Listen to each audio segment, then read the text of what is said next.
ಎಷ್ಟು ನೋಡಿದ್ರೆ ಅವ್ರಿಗೆ ಗೊತ್ತಂದ್ರೆ ಆ್ಯಕ್ಚುಲಿ ಕಂಟಿನ್ಯೂಸ್ ಆಗಿ ನಾನು ಎಂ ಪಿ ಜೊತೆಗೆ ಇಬ್ಬರು ಎಂ ಪಿ ಜೊತೆಗೆ ಮಾತಾಡ್ತಾ ಇದ್ದೀನಿ. ಒಂದು ಸಲ ಒಂದು 10 ಸಲ ಮಾತಾಡಿದ್ದೀನಿ.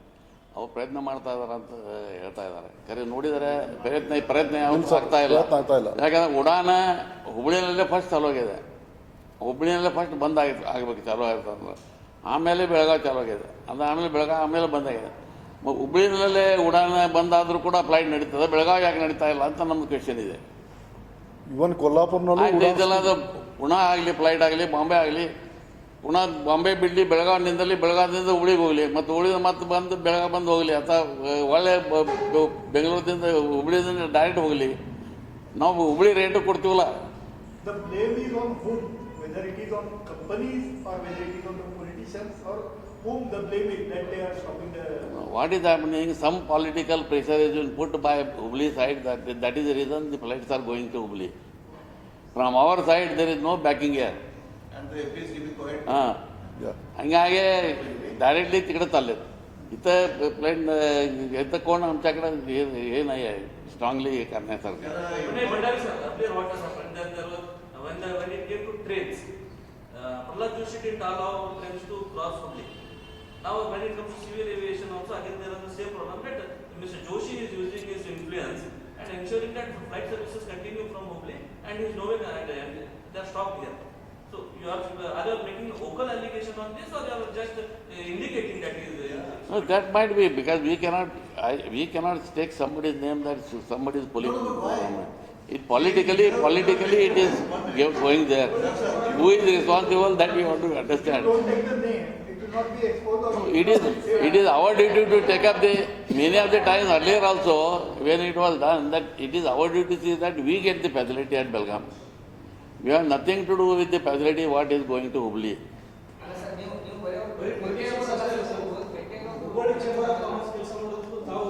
ಇಲ್ಲ, ಈಗ ನಾವು ಇದಾದ್ರೆ ಪ್ರೊಟೆಸ್ಟ್ ಮಾಡ್ತೀವಿ. ನೆಕ್ಸ್ಟ್ ಪ್ರೊಟೆಸ್ಟ್ ಮಾಡ್ತೀವಿ ಬೆಳಗಾವಿನಲ್ಲಿ, ಎಲ್ಲ ಇಂಡಸ್ಟ್ರಿ ಕೂಡ ಬಂದು ಪ್ರೊಟೆಸ್ಟ್ ಮಾಡ್ತೀವಿ. ಮತ್ತೆ ಎಂ ಪಿಗಳು ಭೇಟಿ ಆಗ್ತೀವಿ, ಪ್ರೊಟೆಸ್ಟು ಮಾಡ್ತೀವಿ. ಇದೆಲ್ಲ ದಿಲ್ಲಿ ಹೋಗಿ ಅವ್ರು ಕರ್ಕೊಂಡು ಹೋಗಿ ಏನು ಮಾಡಬೇಕಾದ ವಿಚಾರವನ್ನು ಮಾಡ್ತೀವಿ. Last 15-20 years, there was no existence of Chamber of Commerce, Belgaum. We have not come across, now we have seen Prabhakar, and earlier last, as I recall, I had last seen the president was Jatar. From Jatar to Prabhakar, we have not seen anybody. So that is the reason that there is no adequate representation from Belgaum Industries that you have need air connectivity. That is the reason that what you say is partially okay. I don't fully accept that, but in the recent Laghu Bharti meeting, when in the recent it was there, we have already decided that we all associations will come together and have a meeting every month here to understand the problems of Belgaum. So it should not be only Chamber of Commerce, it is Chamber of Commerce, Belgaum Foundry Cluster, Laghu Udyog Bharti, Small Scale Industry Association. The voice has to be one. Once the voice is one, definitely it will have a impact on the government. So that is the reason we have done it, and we are now starting from this month. We will meet together and decide that what we should do. And now after that, I think you will find that there is a vast difference in the decision of chambers, because they will have support of all the associations. This actually, as you rightly said, that this is the issue of the chamber. But we will make chamber strong by all associations supporting them. ಅಲ್ಲ, ಮತ್ತೊಂದೇನಂದ್ರೆ ನಾವು ಎಲ್ಲ ಪಕ್ಷಗಳಲ್ಲಿ, ಅದು ವಿರೋಧ ಪಕ್ಷ ಆಗಲಿ ಹೇಳಿದ್ದಾರೆ. ಅಂದ್ರೆ ನಾವು ಏನೇನು ಮಾಡಬೇಕು ಇದು ನಮ್ದು ಮೊದಲು ಸ್ಟೆಪ್. ಅಂದ್ರೆ media people, I want to thank first of all ನಿಮ್ಮೆಲ್ಲರಿಗೂ ಧನ್ಯವಾದ ಹೇಳ್ತೀನಿ. ಯಾಕಂದ್ರೆ ನೀವೆಲ್ಲರೂ ಇಲ್ಲಿ ಬಂದರೆ ಇದು ವಿಷಯನ ನೀವು ತೊಗೊಳ್ತಾ ಇದ್ದೀರಿ. ನಾವು ಪೇಪರ್ದಾಗನ ನೋಡ್ತಾ ಇದ್ದೀವಿ. ಲೋಕಲ್ ಪೀಪಲ್ನು, ಇಂಡಸ್ಟ್ರಿ ಅಷ್ಟೇ ಅಲ್ಲ. ಯಾಕಂದ್ರೆ ಚೇಂಬರ್ ಆಫ್ ಕಾಮರ್ಸ್ ಹಿಡಿದಂದ್ರೆ ಇಂಡಸ್ಟ್ರಿ ಇರ್ಬೋದು, ಟ್ರೇಡ್ ಇರ್ಬೋದು, ಜನ ಸಾಮಾನ್ಯ ಅವರು ಇರ್ಬೋದು. ಈಗ ಆರ್ಮಿ ಬೇಸ್ ಇದೆ, ಅವರು ಟ್ರಾವೆಲರ್ಸ್. ಮತ್ತು ನೀವು ಈಗ ಹೇಳಿದ್ರಿ ಯಾವುದೋ ಫ್ಲೈಟ್ ನೋಡಿದಂದ್ರೆ 100% ಫುಲ್ ಇರುತ್ತೆ. ನಾ ಯಾವಾಗನ ಡೈಲಿ ಫ್ಲೈಟ್ ನೋಡ್ತೀನಿ, 100% ಫುಲ್ ಇರುತ್ತೆ. ಮತ್ತು ಬೆಳಗಾವಿ ಡಿಸ್ಟ್ರಿಕ್ಟ್ ನೋಡಿದಂದ್ರೆ one of the biggest potential districts in Karnataka. ನಾವು ಆಲ್ರೆಡಿ ಹೇಳಿದ್ದೀವಿ, Belagavi district GDP is already crossing 1 lakh crores, more than 1 lakh crores. ಅದ್ರಾಗ ಅಟ್ಲೀಸ್ಟ್ 40-50% ನಮ್ಮ ಮ್ಯಾನುಫ್ಯಾಕ್ಚರಿಂಗ್ ಕಡೆಯಿಂದ ಬರ್ತಾ ಇದೆ. ಮತ್ತು ಬೆಳಗಾವಿದು ಮ್ಯಾನುಫ್ಯಾಕ್ಚರಿಂಗ್ ಮುಂದೆ ತೊಗೊಂಡು ಹೋಗ್ಬೇಕಂದ್ರೆ ಒಂದು logistic is a very important part. Travel ಮಾಡಬೇಕು, ನಾವು ಬೆಳಗ್ಗೆ ಹೋಗಿ ಸಂಜೆಗೆ ಬರಬೇಕು, ಇದು ಎಲ್ಲ ಮಾಡಬೇಕು. ತಾವು MP ಬಗ್ಗೆ ಹೇಳಿದ್ರಿ, ಹುಬ್ಬಳ್ಳಿ ಬಗ್ಗೆ ಹೇಳಿದ್ರಿ. ಹುಬ್ಬಳ್ಳಿಗೆ ಏನು ಮಾಡ್ತಾ ಇದ್ದಾರೆ ಅವರು ಮಾಡ್ಬೋದು, ಅಲ್ಲಿಂದ ಲೀಡರ್ಶಿಪ್ ಸ್ಟ್ರಾಂಗ್ ಇದೆ, ಅವರು ಮಾಡ್ತಾ ಇದ್ದಾರೆ. ನಾವೇನು ನೋಡಬೇಕು ಇಲ್ಲಿ ಇದ್ದಿದ್ದು ಲೀಡರ್ಶಿಪ್. ಯಾಕಂದರೆ ನಾರ್ತ್ ಕರ್ನಾಟಕದಾಗ ಬೆಳಗಾವಿ ಡಿಸ್ಟ್ರಿಕ್ಟ್ ಅಂದ್ರೆ ಮ್ಯಾಕ್ಸಿಮಮ್ ಪೊಲಿಟಿಷಿಯನ್ಸ್, ನಿಮ್ಮೆಲ್ಲರಿಗೂ ಗೊತ್ತಿದೆ. ದ ಓನ್ಲಿ ಪ್ರಾಬ್ಲಮ್ ಈಸ್ ಅವರು ಎಲ್ಲರೂ ಒಟ್ಟಾರೆ ಬಂದು ಬೆಳಗಾವಿ ಡಿಸ್ಟ್ರಿಕ್ಟ್ ಸಲಾಗಿ ಎಲ್ಲಿ ಮಾಡಬೇಕು ಇದು ಒಂದು ವಿಷಯ ಮುಂದಿಟ್ಕೊಂಡು ನಾವು ಅದು ಪ್ರಯತ್ನ ಮಾಡ್ತೀವಿ. ಎಲ್ಲರಿಗೂ ಬೆಟ್ಟಾಗಿ ಅವ್ರಿಗೆ ಹೇಳ್ತೀನಿ ನಮ್ಮದು ಏನಿದೆ. ಮತ್ತು ನೀವು ಹೇಳಿದ ಆ ಪ್ರಕಾರ ಹೋರಾಟ ಹಿಂದೆನೂ ನಾವು ಹೋರಾಟ ಮಾಡಿದ್ದೀವಿ. ಸೇವಾ ಎಕ್ಜಿ ಅಂದರೆ ನಿಮ್ಗೆ ಗೊತ್ತಿದೆ, ಮೊದಲು ನಮಗೂ ಉಡಾನ್ ಬಂದಿದ್ದು, ಆಮೇಲೆ ನಮ್ಮ ಉಡಾನ್ ಸ್ಕೀಮ್ ಮುಗಿದ್ದು, ಹುಬ್ಳಿಗೆ ಉಡಾನ್ ಹೋದ ತಕ್ಷಣ ಎಲ್ಲ ಫ್ಲೈಟ್ಸ್ ಇಲ್ಲಿಂದ ಹುಬ್ಳಿಗೆ ಹೋಗಿಬಿಟ್ಟು, ಆಮೇಲೆ ಮತ್ತೆ ಹೋರಾಟ ಮಾಡಿ ಉಡಾನ್ 2 ಅಂದ್ರೆ ಅವ್ರು ತೊಗೊಂಡು ಬಂದಿದ್ದು, ಅದರದ ಟೈಮ್ ಮುಗಿದಿದೆ. ಈಗ ಸದ್ಯಕ್ಕೆ ನೋಡಿದಂದ್ರೆ ಮ್ಯಾಕ್ಸಿಮಮ್ ಫ್ಲೈಟ್ಸ್ ಕ್ಯಾನ್ಸಲೇಷನ್ ಆಗೋದು ಒಂದು ಕಂಪ್ನಿಯಿಂದ. ನಮ್ಮ ಸ್ಟಾರ್ ಅವರು ಆಪ್ರೇಟ್ ಮಾಡ್ತಾ ಇದ್ದಾರೆ. ಬಟ್ ಸ್ಟಾರ್ ಅವ್ರದ್ದು ಆಪ್ರೇಟ್ ಮಾಡೋದು ಪದ್ಧತಿ ನೋಡಿದಂದ್ರೆ ಎಲ್ಲಿ ಉಡಾನ್ ರೂಟ್ ಇರುತ್ತೆ ಅಲ್ಲಿ ಹೋಗ್ಬಿಡ್ತಾರೆ, ಎಲ್ಲಿ ಉಡಾನ್ ಇಲ್ಲ ಅಲ್ಲಿ ಕಂಟಿನ್ಯೂ ಮಾಡಲ್ಲ. ಅವ್ರದ್ದು ಬಿಸ್ನೆಸ್ ಸ್ಟ್ರಾಟಜಿ ಇರ್ಬೋದು. ಬಟ್ ಉಳಿದ ಫ್ಲೈಟು ಬೆಳಗಾವಿಯಿಂದ ಚೆನ್ನೈ ಇರ್ಬೋದು, ಪುಣೆ ಇರ್ಬೋದು, ಬಾಂಬೆ ಇರ್ಬೋದು, ಅಟ್ಲೀಸ್ಟ್ ಇದು 3 ಫ್ಲೈಟ್ಸ್ ಇಲ್ಲಿಂದ ಇರಬೇಕು. ಅದು ನಮ್ಮದು ಒಂದು ವಿಚಾರ ಇದೆ. ಯಾಕಂದ್ರೆ ಅಷ್ಟು ಫ್ಲೈಟ್ಸ್ ಬಂದಂದ್ರೆ ಇಲ್ಲಿಂದ ಜನಸಾಮಾನ್ಯಕ್ಕೆ ಇಲ್ಲಿಂದ ಪ್ರಯಾಣ ಮಾಡೋಕ್ಕೆ ಹೊರಗೆ ಹೋಗ್ಬೋದು, ಫಾರಿನ್ ಹೋಗ್ಬೋದು, ಇಲ್ಲಾಂದ್ರೆ ವಿದಿನ್ ಕಂಟ್ರಿ ಬಿಸ್ನೆಸ್ ಸಲಾಗಿ ಹೋಗ್ಬೋದು. ಇದು 3 ಫ್ಲೈಟ್ ಬರಬೇಕು. ಅದ್ರ ಸಲಾಗಿ ನಾವು ದೊಡ್ಡ ಪ್ರಮಾಣದಾಗ ಹೋರಾಟ ಮಾಡ್ತೀವಿ. ಅದ್ರದ್ದು ಏನು ಇದು ಇಲ್ಲ. ಪ್ರಭಾಕರ್ ನಾಗಮುನ್ನೋಳಿ ಅವರು ಹೇಳಿದ್ದ ಮತ್ತು ರಾಮ್ ಭಂಡಾರಿ ಅವರು ಹೇಳಿದ ಪ್ರಕಾರ ಈ ವಾರದಾಗ ವಿಚಾರ ಮಾಡಿ ಹೋರಾಟದ್ದು ಒಂದು ದಿಶೆ ಹೆಂಗಿರಬೇಕು, ಏನು ಮಾಡಬೇಕು, ಎಲ್ಲಿಂದ ಸ್ಟೆಪ್ ವೈಸ್ ಹೆಂಗೆ ಹೋಗಬೇಕು ಅದು ಎಲ್ಲ ಮಾಡಿ ನಿಮಗೆ ಎಲ್ಲರಿಗೂ ತಿಳಿಸ್ತೀವಿ. ಏನಾಗಿದೆ ಸಂಜೆ MP ಅವರು ಮಾತಾಡುವಾಗ MP ಅಂತಾರೆ ಸಂಜಯ್ ಗೌಡ ಅವತ್ತು shifting is flights to only subsidy routes. ಅದೇ ಹೇಳಿದ್ದೇವಲ್ಲ, ಅವ್ರದ್ದು ಬಿಸ್ನೆಸ್ ಸ್ಟ್ರಾಟಜಿ ಇರ್ಬೋದು. ಬಟ್ ತ್ರಾಸ್ ನಮ್ಗೆ ಆಗ್ತಾ ಇದೆ. Demanding subsidy from state government. Central ಮುಗಿದ್ದು ಬೆಳಗಾವಿ ಮುಂಬೈ ಫ್ಲೈಟ್ ಬೇಕಂತ ಸ್ಟೇಟ್ ಗವರ್ಮೆಂಟ್ ಇಂದ ಸಬ್ಸಿಡಿ ಕೊಡ್ತಾರೆ. ಸ್ಟೇಟ್ ಗವರ್ಮೆಂಟ್ ಕೊಡಲ್ಲ ಇದರ ಮೇಲೆ ಯಾವುದು ಇಂಪಾಸಿಬಲ್. ಸಬ್ಸಿಡಿ ಅಂದ್ರೆ ರೇಟ್ ಕಡಿಮೆ ಕೊಡ್ತಾ ಇದೆ. ಏನಾಗ್ತಾ ಇದೆ, ಫಾರಿನ್ ಕಸ್ಟಮರ್ಸ್ ಇಲ್ಲಿ ಬರ್ತಾ ಇಲ್ಲ. ಯಾಕಂದ್ರೆ ಅವ್ರು ಬರ್ತಾ ಇದ್ರೆ 1 ವೀಕ್ ಹಾಲಿಡೇ ತೊಗೊಂಡು ಬರ್ತಾರೆ. ಮೇಜರ್ ಬಿಸ್ನೆಸ್ ಬೆಳಗಾವಿದಾಗಿಂದು ಪುಣೆ, ಬಾಂಬೆ ಆ್ಯಂಡ್ ಚೆನ್ನೈ ಈ ಏರಿಯಾದಿಂದ ತಗಿಂದಿದೆ. ಅವ್ರನ್ನ ಯಾವುದೂ ಬಂದರೆ ಮೊದಲು ಯಾವ ಕಂಪ್ನಿನಲ್ಲೇ ದೊಡ್ಡ ದೊಡ್ಡ ಕಂಪ್ನಿಯಲ್ಲೇ ಮಲ್ಟಿನೇಷನಲ್ ಕಂಪ್ನಿ 2-3 ದಿವಸ ಇರ್ತಾರೆ. ಮತ್ತು 1-2 ದಿವಸ ಅವರು ಯಾರು ಇವ್ರಿಗೆ ಭೇಟಿ ಆಗಲಿಕ್ಕೆ ಮಾಡ್ತಾರೆ, ಯಾರು ಸಬ್ ಕಾಂಟ್ರಾಕ್ಟರ್ ಅವ್ರ ಅದೇ ಸಪ್ಲೈಯರ್ಸ್ಗೆ. ಅವರೆಲ್ಲ ಬರಲಿಕ್ಕೆಲ್ಲ 10 ತಾಸು ತಗೋದಿರ್ತಾರೆ, ಅವ್ರು ಬರೋಂಗಿಲ್ಲ ಅಂತಾರೆ ಅವರು. Because they are losing 2 days out of that. So it is not possible for them to visit. ಅವ್ರು ಮಾಡಲಿಲ್ಲ ಅಂದ್ರೆ ನಮ್ಮ ಬಿಸ್ನೆಸ್ ಹೋಗ್ತಾ ಇದೆ. ಈ ಪುಣಾದಾಗ ಮೊದಲು ಏನಾಗ್ತಿತ್ತು, ಕಾರ್ಲೇರ್ ಆಕ್ಟಿಸ್ 5-6 ತಾಸು ಬರ್ತಿದ್ವಿ ರೋಡ್ ತೆರೆಯೋದಾಗ. ಅದು ಬಂದಾಗಿದೆ. ಈಗ ಪುಣಾದಾಗ ಬರುವಾಗ 8 ತಾಸು ಇಡ್ತಾ ಇದೆ car. Same with the train. So we have to have a air connectivity, otherwise it is not possible. Yeah. Some threat that Yeah. if you do this, Yeah. you will not do this. Like this, something We- is possible and you have to use We 100% agree on that. and as soon as possible because the time is passing very We agree on fast that. and Yes. people are suffering, Yeah. business is suffering. Sachin ಪಕ್ಷ ಆಗಲಿ ಒಂದೇ ಹೇಳೋದಂದ್ರೆ we are the tax payers. Exporters ನಾವು ಇದು ಮಾಡೋದು, employment ನಾವು create ಮಾಡೋದು. ನಾವು ಯಾಕೆ ಅಂದರೆ ಏನೇ ಬೇಕಾಗಿದ್ರು ನಾವು ಯಾಕೆ ಬೇಡಿಕೆಗಳನ್ನ ಇಡಬೇಕು? ಅವ್ರು ಎಲ್ಲರೂ ಕೂಡಿ ಎಲ್ಲ ಪಕ್ಷದವ್ರು ಸೇರಿಕೊಂಡು ನಮ್ಮ ಹತ್ರ ಬಂದು ನಮಗೆ ಏನು ಬೇಡಿಕೆ, ನಮಗೆ ಏನು ಬೇಕು ಅನ್ನೋದು ಕೇಳಬೇಕು. ಅದೆಲ್ಲ ಬಿಟ್ಟು ನಮ್ಮ ಬೇಡಿಕೆ ನಮಗೆ ಇದೆ ಅಂತ ನಾವು ಬೇಡಲೇಬಾರ್ದು. ಅಷ್ಟೊಂದು ಸಹಕಾರ ಎಲ್ಲ ಪಕ್ಷಗಳಿಂದ ನಮ್ಗೆ ಸಿಗಬೇಕು ಅಂತ ನಾವು ವಿನಂತಿ ಮಾಡ್ತೀವಿ. ಯಾಕಂದರೆ ನಾವು ಇಷ್ಟೆಲ್ಲ ಮಾಡಿದ್ರು ಸಹಿತ ಮತ್ತೆ ಯಾಕೆ ನಾವು ನಾವು ಯಾಕೆ ಹೋಗ್ಬೇಕಂತ ಬೇಡಕ್ಕೆ, ನೀವು ನಮಗಿದಿಲ್ಲ ಅದಿಲ್ಲ ಅಂತೇಳಿ.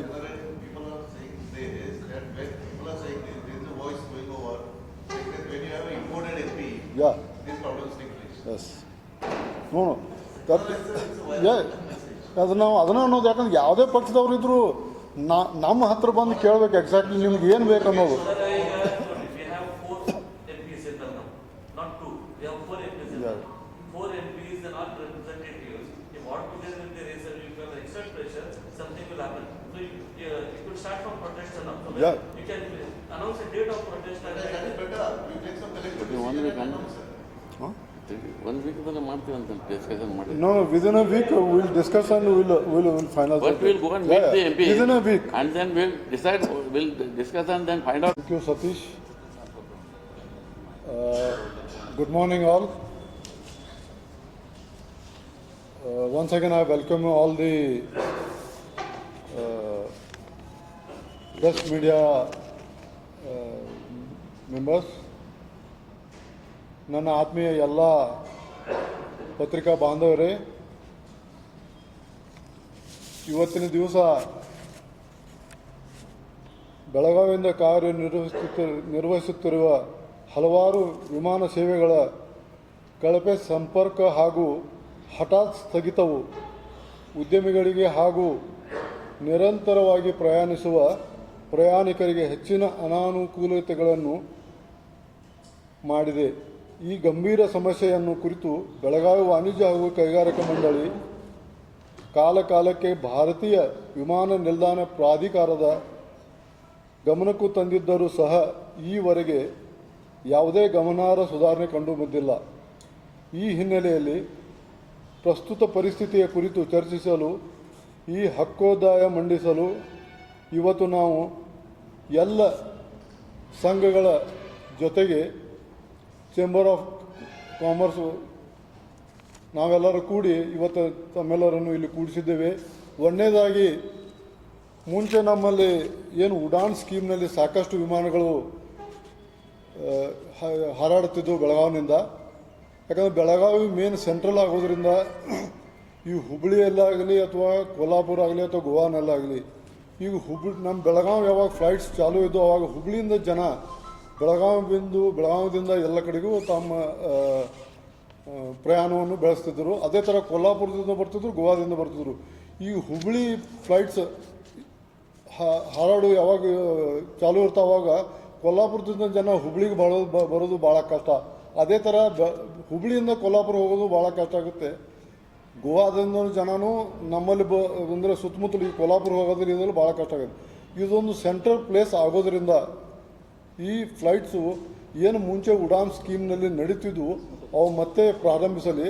ಯಾಕಂದರೆ ಈಗಾಗಲೇ ಪ್ರಯಾಣಿಕರು ಸಾಕಷ್ಟು ಉದ್ದಿಮೆದಾರರು ಹಾಗೂ ನಮ್ಮ ಟ್ರೇಡ್ದವರು ಎಲ್ಲ ವ್ಯಾಪಾರಸ್ಥರು ಇಲ್ಲಿಂದ ಬೆಳಗಾವಿಯಿಂದ ಸಾಕಷ್ಟು ಥ್ರೂಔಟ್ ಇಂಡಿಯಾ ಸಂಪರ್ಕದಲ್ಲಿದ್ದರು. ಆಮೇಲೆ ಫಾರಿನ್ ಹೋಗೋದವರು ಇಲ್ಲಿಂದ ಬೇಸ್ ಮಾಡಿಕೊಂಡು ಇಲ್ಲಿಂದ ಮುಂಬೈಗಾಗಲಿ ಚೆನ್ನೈಗಾಗಲಿ ಅಲ್ಲಿಂದ ತಮ್ಮ ಪ್ರಯಾಣವನ್ನು ಮುಂದುವರಿಸ್ತಿದ್ದರು. ಮುಂಚೆ ಬರೀ ಯಾರು ಪ್ರಯಾಣವನ್ನು ಫಾರಿನ್ಗಳಿಗೆ ಓಡಾಡ್ತಿದ್ರು ಅವರಿಂದ ಮಾತ್ರ ತೊಂದರೆ ಆಗ್ತಿತ್ತು. ಈಗ ಭಾಳ ಫ್ಲೈಟ್ಗಳು ಕ್ಯಾನ್ಸಲ್ ಆಗೋದ್ರಿಂದ ಪ್ರತಿಯೊಂದು ಉದ್ದಿಮೆದಾರರಿಗೆ ಹಾಗೂ ಎಲ್ಲ ಪ್ರಯಾಣಿಕರಿಗೆ ಹಾಗೂ ನಮ್ಮ ಟ್ರೇಡ್ದವರಿಗೂ ವ್ಯಾಪಾರಸ್ಥರಿಗೂ ತುಂಬ ತೊಂದರೆ ಆಗ್ತಿದೆ. ಈಗ ಎಕ್ಸ್ಪೋರ್ಟ್ ಮಾಡೋರಿಗೂ ಅಂದರೆ ನಮ್ಮಲ್ಲಿ ಏನು ಬೆಳಗಾವಿಯಲ್ಲಿ ಇಂಡಸ್ಟ್ರೀಸ್ ಅದಾವ ಅವ್ರಿಗೆ ಜನ ಹೊರಗಿಂದ ಏನು ಬಂದು ವಿಸಿಟಿಗೆ ಬರ್ತಾರೋ ಅವ್ರಿಗೆ ಅವಕಾಶನೇ ಇಲ್ಲ. ಹೀಗಾಗಿ ಎಕ್ಸ್ಪೋರ್ಟ್ ಮಾಡ್ತಾ ಇರೋದು ಅವ್ರಿಗೂ ತೊಂದರೆ ಆಗ್ತಿದೆ. ಲೋಕಲ್ ಡೊಮೆಸ್ಟಿಕ್ ನಾವೇನು ಎಲ್ಲೆಲ್ಲಿ ಬೇರೆ ನಮ್ಮ ಪ್ರಾಡಕ್ಟ್ಸ್ಗಳನ್ನು ಬೇರೆ ಎಲ್ಲ ಕಡೆ ಕಳಿಸ್ತಿದ್ವೋ ಅವ್ರಿಗೂ ತುಂಬ ತೊಂದರೆ ಆಗ್ತಿದೆ. ಇವತ್ತಿನ ಜಗತ್ತಿನಲ್ಲಿ ಇಷ್ಟೊಂದು ಕಾಂಪಿಟಿಷನ್ ಈ ದಿವಸದಲ್ಲಿ ಈ ಫ್ಲೈಟ್ಗಳು ಕ್ಯಾನ್ಸಲ್ ಆಗೋದ್ರಿಂದ ಪ್ರತಿಯೊಬ್ಬರಿಗೂ ತುಂಬ ಅಷ್ಟು ಆಗ್ತಾಯಿದೆ. ಅದಕ್ಕೆ ದಯವಿಟ್ಟು ನಾವು ಈಗಾಗಲೇ ನಮ್ಮ ಇಬ್ಬರು ಎಂ ಪಿಗಳಿಗೂ ತಿಳಿಸಿದ್ವಿ. ಅಧಿವೇಶನ ಮುಖಾಂತರ ಅಲ್ಲಿಯೂ ಜನರು ಎಲ್ಲ ಇವರು ನಮ್ಮ IPS ಆಗಲಿ IAS ಆಗಲಿ ಅವ್ರಿಗೆಲ್ಲ ತಿಳಿಸಿ ನಮ್ಮ ಇದು ಏರ್ಪೋರ್ಟ್ ಅಥಾರಿಟಿಯವ್ರಿಗೂ ತಿಳಿಸಿದ್ದೀವಿ. ಫ್ಲೈಟ್ಸ್ ಯಾವುದೇ ಪರಿಸ್ಥಿತಿಯಲ್ಲಿ ನಮ್ಮ ಬೆಳಗಾವಿನಿಂದ ಸ್ಟಾರ್ಟ್ ಆಗಲೇಬೇಕು. ಇಲ್ಲದಿದ್ದರೆ ಬರೋ ದಿವಸದಲ್ಲಿ ನಾವು ಭಾಳ ಕಷ್ಟದಲ್ಲಿ ಭಾಳ ತುಂಬ ನಷ್ಟದಲ್ಲಿ ನಾವು ಬರ್ತೀವಿ ಅಂತ ಹೇಳಿ ತಮ್ಮಲ್ಲಿ ವಿನಂತಿ ಮಾಡ್ಕೊಳ್ಳೋದಂದ್ರೆ ಎಲ್ಲ ಪತ್ರಿಕಾ ಮಾಧ್ಯಮದಲ್ಲಿ ತಾವು ನಮಗೆ ತುಂಬ ಸಹಕಾರ ಮಾಡಿ ಈ ಬೆಳಗಾವಿಗೆ ಮುಂಚೆಯಿಂದ ಏನು ಫ್ಲೈಟ್ಸ್ ಇದ್ದು ಅದ್ರ ಜೊತೆಗೇ ಎಕ್ಸ್ಟ್ರಾ ಫ್ಲೈಟ್ಸು ಎಲ್ಲ ಸ್ಟಾರ್ಟ್ ಆಗಲಿ. ಇದರಿಂದ ಎಲ್ಲ ಜನರಿಗೂ ಒಂದು ಲಾಭದಾಯಕ ಕನ್ವರ್ಟ್ ಆಗಿ ಎಲ್ಲರಿಗೂ ಒಂದು ಒಳ್ಳೆಯದಾಗಲಿ ಅಂತ ಹೇಳಿ ನಾನು ಒಂದು 2 ಮಾತುಗಳನ್ನು ಮುಗಿಸುತ್ತೇನೆ. ಧನ್ಯವಾದ.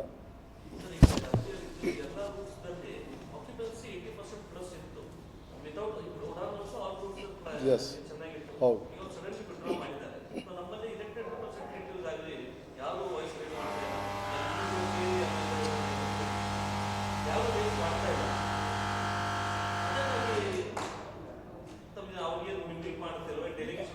ಅಲ್ಲ, ಈಗಾಗಲೇ ಡೆಲಿಗೇಷನ್ ಎಲ್ಲರಿಗೂ ತಿಳಿಸಿದ್ರು. ನಾವು ಇಬ್ಬರು ಎಂ ಪಿಗಳಿಗೂ ತಿಳಿಸಿದ್ವಿ, ಎಲ್ಲರಿಗೂ ತಿಳಿಸಿದ್ವಿ. ಈಗ ಮತ್ತೆ ನಾವು ಎಲ್ಲರಿಗೂ ಮತ್ತೊಂದು ಸಾರಿ ಭೇಟಿಯಾಗಿ ಇದೇ ಏವಿಯೇಷನ್ ಮಿನಿಸ್ಟರ್ ಸೆಂಟ್ರಲ್ ಗೌರ್ಮೆಂಟ್ಗೂ ನಾವು ಹೋಗಿ ಅವ್ರಿಗೂ ಭೇಟಿಯಾಗಿ ಅವ್ರಿಗೂ ರಿಕ್ವೆಸ್ಟ್ ಮಾಡ್ಕೊಳ್ತಾ ಇದ್ದೀವಿ. ಇದೇ ತಿಂಗಳು 15 ನಂತರ ನಾವು ವೇಟ್ ಮಾಡ್ತಾ ಇದ್ದೀವಿ. ನಮ್ಮದು ಅಪಾಯಿಂಟ್ಮೆಂಟ್ ಫಿಕ್ಸ್ ಆಗಿದೆ. ಡೇಟ್ ಇನ್ನೂ ಡೇಟ್ ಫಿಕ್ಸ್ ಆಗಿಲ್ಲ ಅಷ್ಟೇ, ಬಟ್ ಅಪಾಯಿಂಟ್ಮೆಂಟ್ ಫಿಕ್ಸ್ ಮಾಡ್ಕೊಂಡಿದ್ದೀವಿ. ಅದಕ್ಕೆ ಅವ್ರು ಟೆಂಟೇಟಿವ್ ಡೇಟ್ ನಮಗೆ 15 ಜನವರಿ ಅಂತ ಹೇಳಿದರು. ಈ ಅವಧಿಯಲ್ಲಿ ನಾವು ರೈಲ್ವೆ ಮಿನಿಸ್ಟರ್ಗಳು ಭೇಟಾಗ್ತಾವಿ, ಏವಿಯೇಷನ್ ಮಿನಿಸ್ಟರ್ಗೂ ಭೇಟಾಗ್ತಾ ಇದ್ದೀವಿ, ಫೈನಾನ್ಸ್ ಮಿನಿಸ್ಟರ್ಗಳಿಗೂ ಭೇಟಾಗ್ತಾ ಇದ್ದೀವಿ. ಈ ಬೆಳಗಾವದಿಂದ ಏನು ಸಮಸ್ಯೆ ನಮ್ಮ ಇಂಡಸ್ಟ್ರಿಗಳಿಗಾಗಿದೆ, ವ್ಯಾಪಾರಸ್ಥರಾಗಿದೆ, ಇದ್ರ ಬಗ್ಗೆ ಅವ್ರಿಗೆ ಒಂದು ಗಮನಕ್ಕೆ ತಂದು ಬೆಳಗಾವಿ ಯಾವುದೇ ಪರಿಸ್ಥಿತಿಗಳು ಬೆಳಗಾವಿ ಡೆವಲಪ್ ಮಾಡೋದಕ್ಕೆ ಇನ್ಫ್ರಾಸ್ಟ್ರಕ್ಚರ್ ಎಲ್ಲ ಥರದ ಇನ್ಫ್ರಾಸ್ಟ್ರಕ್ಚರ್ಗೆ ನಮಗೆ ಅನುಕೂಲ ಮಾಡಿಕೊಡ್ಬೇಕಂತೇಳಿ ಅವ್ರನ್ನ ನಾವು ರಿಕ್ವೆಸ್ಟ್ ಮಾಡ್ಕೊಳ್ತಾ ಇದ್ದೀವಿ. ಹಾಂ, ಇವತ್ತು ನಾವು ಎಲ್ಲ ಸಂಘಟನೆಗಳಿಗೆ ಹಿಡಿದೀವಿ. ಎಲ್ಲ ಬಂದಾರ ಹಾಂ, ಎಲ್ಲ ಕರ್ನಾಟಕದ ಬಂದದ, ಆಮೇಲೆ BDSS ಆದವ್ರು ಬಂದಾರ, ಲಘುದೇವ್ ಆರ್ತಿನೂ ಬಂದಾರ. But not a single response from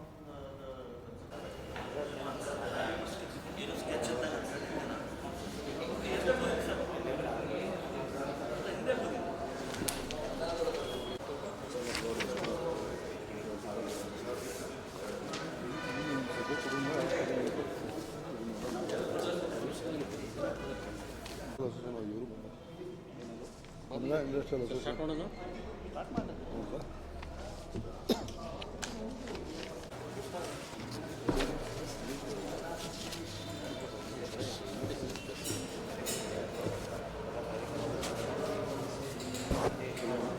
ಎಲ್ಲ ಹೋಗೋದು ಅಲ್ಲ ವಿಡಿಯೋಲ್ಲ ಒಂದು 5 ಪ್ರಿಂಟ್ ತೆಗೆದು ಅಜೆಂಡಾ ನಾನು ತೆಗೆದಿಲ್ಲ.